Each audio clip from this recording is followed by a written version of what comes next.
Buenas noches, Sudamérica, buenas noches al mundo.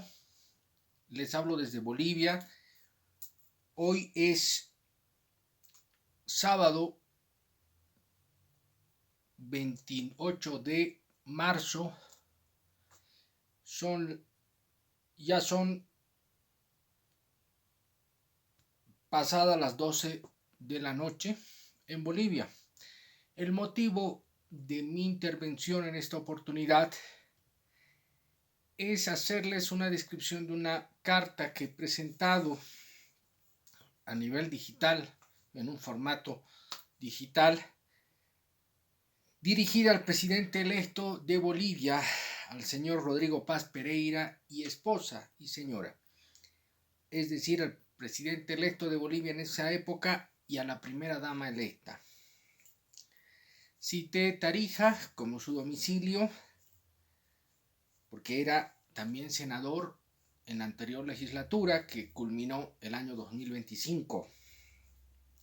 La referencia era relacionada a un pronunciamiento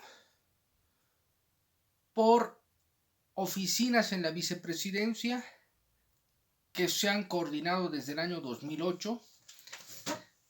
Esta oficina paralela a la vicepresidencia tiene un origen.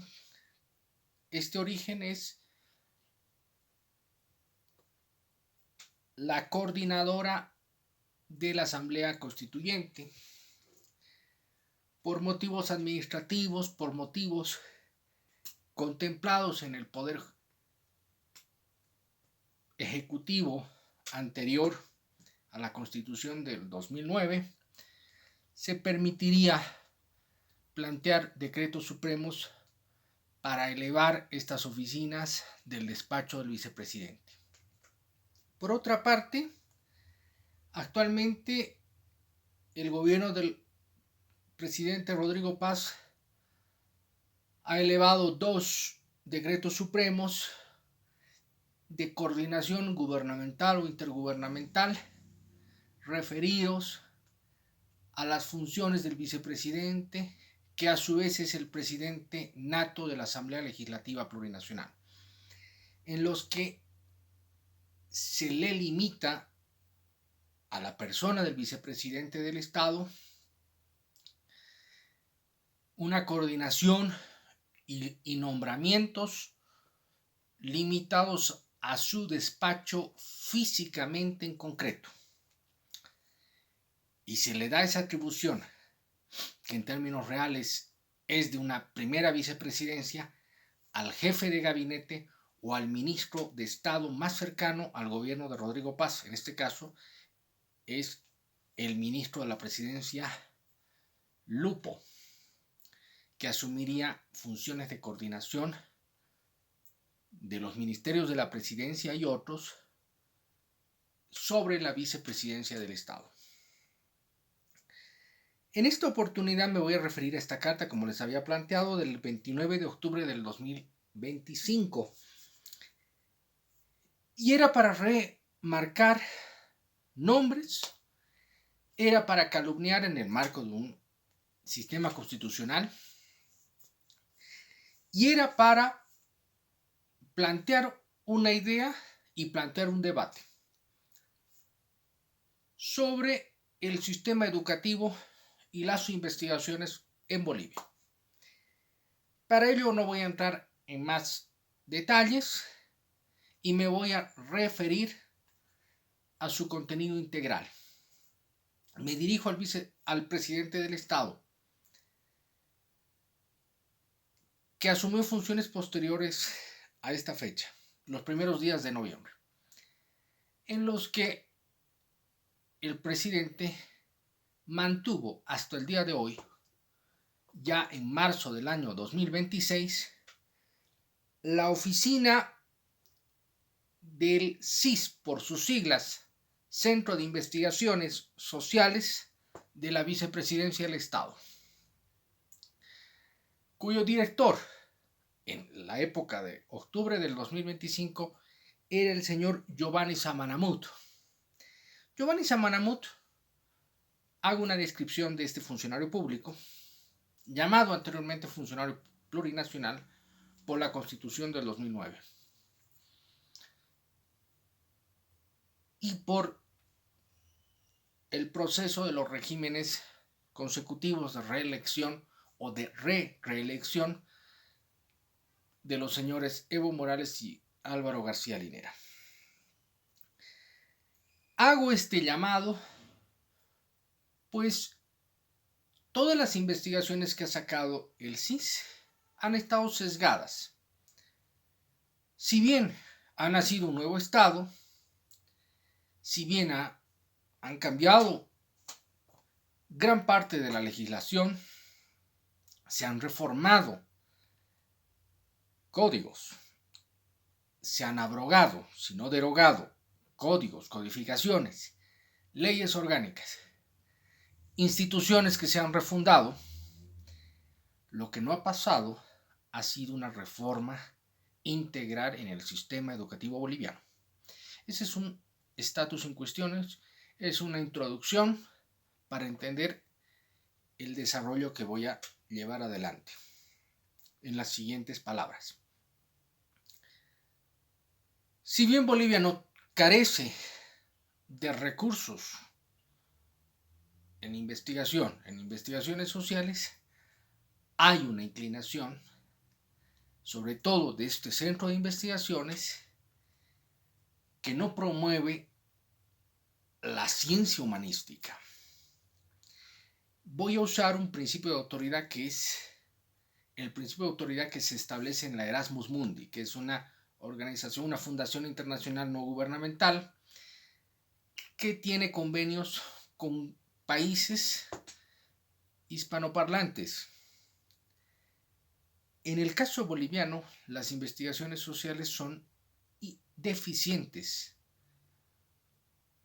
por una crítica ad hominem de las obras y también por una crítica ad hominem de los autores. ¿Cuál es el problema? Es muy sintético. Hay decretos leyes que establecen un sistema previo al sistema constitucional, hay un sistema legal que establece en decretos leyes del año 79, entre otros los años 78, 79, en los que la Universidad Boliviana, como concepto general o generalizado, habría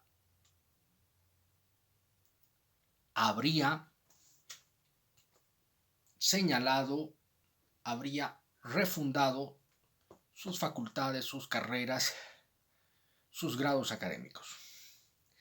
Y estos decretos supremos, estos decretos leyes sobre la autonomía universitaria no tienen ni siquiera una plana de desarrollo legislativo.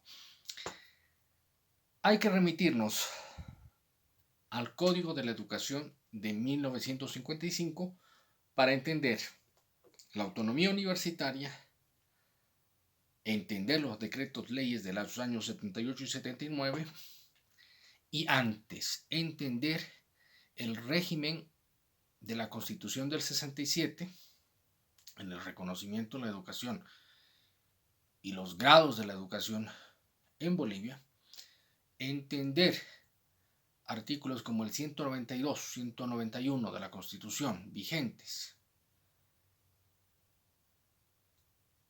el artículo 92 de la Constitución del año 2009 sobre la autonomía universitaria, sobre la Universidad Boliviana y sobre las universidades privadas.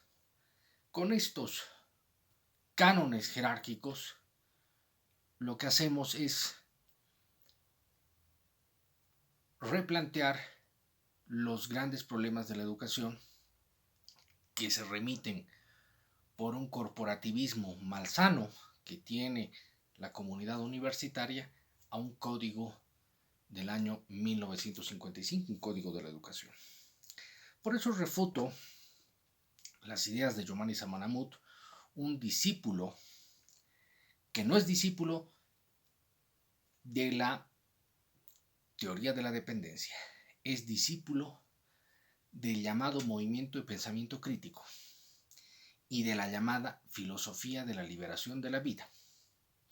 Este es el movimiento real, no es el movimiento nacido en la CEPAL, sede descentralizada, autárquica de las Naciones Unidas, a partir de países en vías de desarrollo que han sido previstos de refundar una comisión económica tan parecida como en las sedes mundiales de las Naciones Unidas. Y esto ocurre con la sede de la CEPAL, que está en Santiago de Chile. Me refiero, ¿por qué aludo a Giovanni Samaranmut? Me refiero a su firme vinculación con el movimiento costarricense de pensamiento crítico y de teología de la liberación para la vida. Igualmente me refiero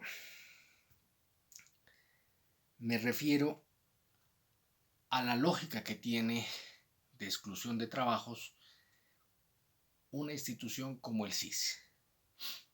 Tiene una lógica de inclusión y de exclusión muy parecida a una organización privada de autogestión anarquista, pero quiero que se subraye qué es autogestión, qué es anarquismo o qué es ser anarquista. Y son desviaciones en un sistema educativo. El Código de la Educación del año 1955 le permite al señor Samaranmut, le permite a los investigadores del CIS, como el señor Nicotasi, como el señor Raúl Prada Alcoreza, como el mismísimo autoinvestigador Álvaro Marcelo García Linera, les permite asumir un principio de autoridad académica. Y este principio de autoridad académica, que es lo peor, concluyendo esta carta que les expongo, es un principio asumido por autoridades departamentales, del nivel departamental, del nivel municipal. Son funcionarios del Estado que reciben estas investigaciones, que reciben estos trabajos y estas publicaciones que tienen el eslogan CIS, Centro de Investigaciones Sociales, Vicepresidencia del Estado, y ellos sesgan proyectos, sesgan políticas públicas que pudieran enmarcarse y de hecho pueden citarse a nivel de constitución, a nivel de ley orgánica, a nivel de ley territorial. Cuando digo ley territorial me refiero a la ley específicamente 031, a la ley de los gobiernos municipales autónomos, una ley del año 2014. Y también pueden citar leyes de las organizaciones territoriales descentralizadas, ¿no? También pueden citar normativa municipal o departamental, pero el problema es el gran sesgo y las estadísticas que pueden acompañar una petición al presidente del Estado, al gabinete de Rodrigo Paz. Y es tanta la falta de humanismo de estos investigadores anarquistas que descalifican a las investigaciones, vamos a llamarlas metodológicamente holísticas, metodológicamente más universales.